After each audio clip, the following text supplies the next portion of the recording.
Bukas? Ngayon na! Tara, punta tayo windmill.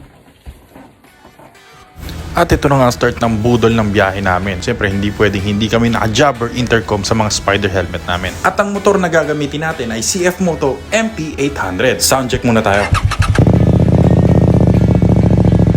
Wala nang patumpik-tumpik pa at babiyahe na nga tayo pa windmill.